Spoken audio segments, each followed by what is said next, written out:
अस्सलाम वालेकुम। सैयद यास्मीन तबस्सुम। कैसे हैं आप सब लोग? आज हम इंशाल्लाह सूरह कलम पढ़ रहे हैं और 29वें सिपारे में है ये भी हमारी मक्की सूरत है। सूरह कलम मक्की सूरत है। इसमें 52 आयात हैं, 300 इसके कलमात हैं, 1256 इसके हुरूफ हैं और कुल इसके 2 रुकू हैं। तो शुरू करते हैं। औज़ु बिल्लाहि मिनश शैतानिर रजीम, बिस्मिल्लाहिर रहमानिर रहीम। नून, कलम की कसम है और जो वो लिखते हैं उसकी कसम है कि ए मोहम्मद मुस्तफ़ा सल्लल्लाहु अलैहि वसल्लम, तुम अपने रब के फजल से दीवाने नहीं हो और तुम्हारे लिए ना खत्म होने वाला अजर है और तुम्हारे अखलाक आला मयार पर हैं। सो अन करीब तुम भी देख लोगे और ये काफिर भी देख लेंगे कि तुम में से कौन दीवाना है। तुम्हारा रब उसको खूब जानता है जो उसके रास्ते से भटक गया और उनको भी जानता है जो सीधे रास्ते पर चल रहे हैं।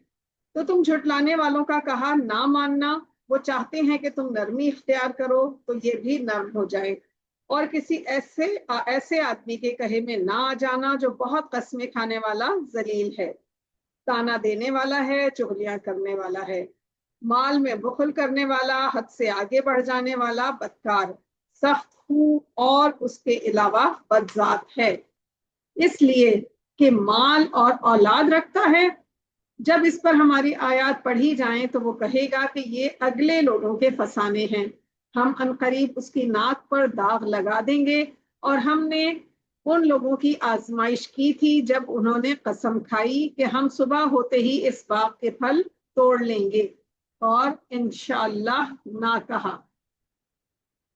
और तुम्हारे रब की तरफ से उस बाग पर एक फिरने वाला फिर गया और वो सो रहे थे, तो वो सुबह ऐसा हो गया जैसे कटी हुई खेती। जब सुबह हुई तो वो एक दूसरे को पुकारने लगे, अगर तुमको काटना है तो तुम अपने खेत पर सुबह सवेरे ही पहुंच जाओ। तो वो चल पड़े और आपस में आहिस्ता आहिस्ता कहते जाते थे कि आज यहाँ तुम्हारे पास कोई फकीर ना आने पाए, और चले अपने को उसके ना देने पर कादिर समझकर। फिर जब बाग को देखा तो वीरान, कहने लगे कि हम रास्ता भूल गए हैं। नहीं, बल्कि हम बदनसीब हैं। एक उनमें जो अच्छा था वो बोला, मैंने तुमसे नहीं कहा था कि तुम तस्बीह क्यों नहीं करते? तो तुम सब कहने लगे कि हमारा रब तो पाक है, बिलाशुबा हम ही कसूरवार थे। फिर तो वो एक दूसरे को दू बदू बुरा कहने लगे हाय शामत अमाल, हम ही हद से आगे बढ़ गए थे। उम्मीद है कि हमारा रब इसके बदले में हमको इससे बेहतर बाग देगा। हम अपने रब की तरफ मुतवज्जे होते हैं।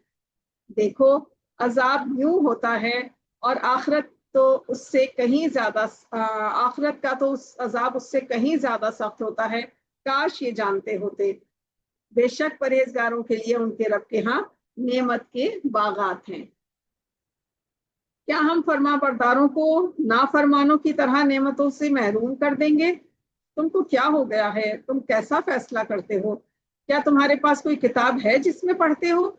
क्या वो चीज तुमको जरूर मिलेगी जो तुम पसंद करोगे? क्या तुमने हमसे कस्में ले ली हैं जो क़यामत तक चली जाएंगी कि जिस चीज का तुम हुक्म करोगे वो तुम्हारे लिए जरूर हासिल की जाएगी? उनसे पूछो कि उनमें से इसका कौन जिम्मेदार है। क्या उनके और भी शरीक हैं? अगर ये सच्चे हैं तो अपने शरीकों को ला सामने करें। जिस दिन एक सांप खोली जाएगी जिसके मायने अल्लाह ही जानता है, और लोग सजदे के लिए बुलाए जाएंगे, वो सजदा ना कर सकेंगे। अस्तगफिरुल्लाह। उनकी आंखें झुकी होंगी, उन पर जिल्लत छा रही होगी, हालांकि पहले इस वक्त सजदे के लिए बुलाए जाते थे जबकि वो सही और सालम थे। तो मुझको उस कलाम के झुटलाने वालों से समझ लेने दो। हम उनको आहिस्ता आहिस्ता इसी तरीके से पकड़ेंगे कि उनको खबर भी ना हो, और मैं उनको मोहलत दिए जाता हूँ। बेशक मेरी तदबीर बड़ी मजबूत है। क्या तुम उनसे कुछ उजरत मांगते हो कि उन पर तावान का बोझ पड़ रहा है, या उनके पास गैब की खबर है कि उसे लिखते जाते हैं? तो अपने रब के हुक्म के इंतजार में सब्र किए रहो, और मछली का लुकमा बनने वाले यूनुस की तरह ना होना। जबकि उन्होंने खुदा को पुकारा तो उनका दिल घट रहा था। اگر ان کے رب کی نعمت ان کی مدد کو نہ پہنچ جاتی تو وہ چٹیل میدان میں ڈال دیے جاتے اور ان کا حال برا ہو جاتا۔ پھر ان کے رب نے ان کو برگزیدہ کیا اور ان کو نیکوکاروں میں شامل کر لیا، اور یہ کافر تو آپ کو یوں ہی اپنی نگاہوں سے پھسلا دیں گے۔ جب وہ نصیحت کی کتاب سنتے ہیں تو کہتے ہیں کہ یہ تو دیوانہ ہے، حالانکہ یہ قرآن تو سارے جہان والوں کے لیے نصیحت ہے۔ صدق اللہ العظیم۔ الحمدللہ ہماری سورہ قلم یہاں مکمل ہوئی۔ اگلے سیشن میں سورہ الحاقہ ہم پڑھیں گے۔ اللہ تعالی ہمیں صحیح قرآن پڑھنے، سمجھنے اور اس پر عمل کی توفیق عطا فرمائے، آمین یا رب العالمین۔